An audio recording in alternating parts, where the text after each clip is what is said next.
Bonjour à toutes et tous.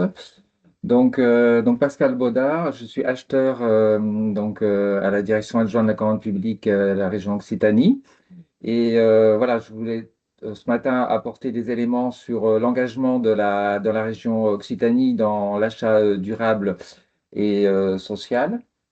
Donc, si Florence, tu veux bien nous passer le slide, donc en vous présentant donc la politique achat donc régionale avec ses enjeux, ses finalités et ses principales composantes, ses thématiques. Donc, cette politique achat régionale qui a été votée de 2023 à 2028 porte des enjeux de politique publique comme la protection de l'environnement, la promotion à l'insertion et à l'emploi des personnes, l'activité économique, le soutien à l'activité économique, évidemment, la recherche et l'innovation qui sont moteurs de croissance. Nous souhaitons aussi raisonner en coût global. Et pour cela, évidemment, c'est la commande publique, le code de la commande publique qui impulse toutes ces actions, et notamment le SPASER. Je veux bien le slide suivant, merci. Notamment le SPASER, puisque au vu des volumes d'achat de la région, nous sommes contraints de voter ce SPASER, qui est un schéma de promotion des achats socialement et écologiquement responsables.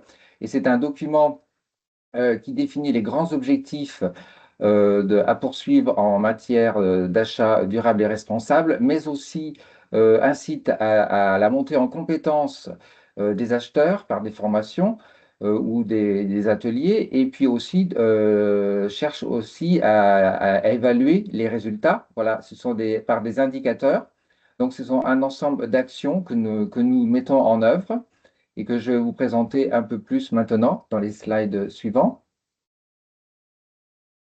Donc, la politique achat et donc de la région est structurée autour de cinq axes qui sont que je vais vous présenter par la suite. Mais ensuite, il y a plusieurs chantiers, des actions et des indicateurs. Donc, sur le slide suivant, nous allons voir l'axe 1, donc, qui est l'axe qui porte le volet environnemental de l'achat et notamment qui porte la transformation écologique. Donc, nous avons fixé comme objectif que 100% de nos marchés comportent des considérations environnementales. Donc, pour l'instant, nous n'y sommes pas encore, puisqu'il y a quand même un ensemble de paramètres à tenir compte.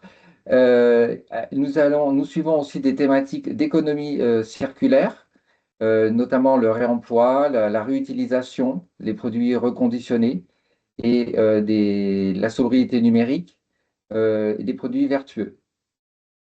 Sur l'axe 2, merci Florence, cet axe vise à rendre nos achats, à intégrer l'inclusion sociale et solidaire dans nos achats, en favorisant le retour à l'emploi des personnes qui rencontrent des difficultés, et puis en portant des attentions particulières sur les jeunes, les personnes en situation de handicap.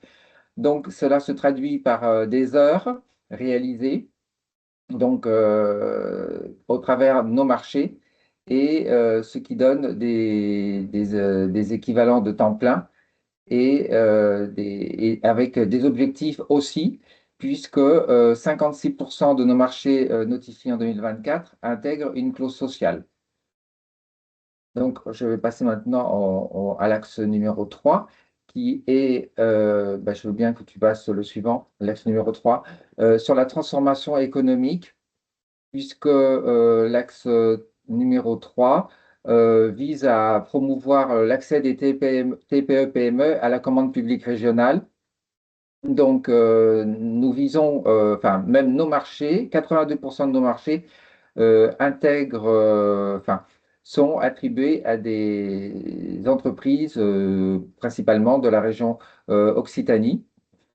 Et cet axe vise à rendre la commande publique aussi plus attractive et notamment apporte une attention particulière aux primo-accédants, puisque nous souhaitons justement travailler favoriser l'accès à des entreprises qui n'ont jamais travaillé avec la collectivité. Ensuite, l'axe 4 qui vise la performance. euh, avec la performance, donc la chaîne d'achat public régionale, la généralisation de la signature électronique et les intentions d'achat que nous publions sur nos sites. Et enfin, l'axe 5 qui vise à introduire des relations ou instaurer des relations de confiance avec les fournisseurs, donc en garantissant des clauses contractuelles équilibrées euh, et des relations financières responsables avec les fournisseurs. Et aussi, nous avons signé la charte régionale des achats responsables avec les fournisseurs.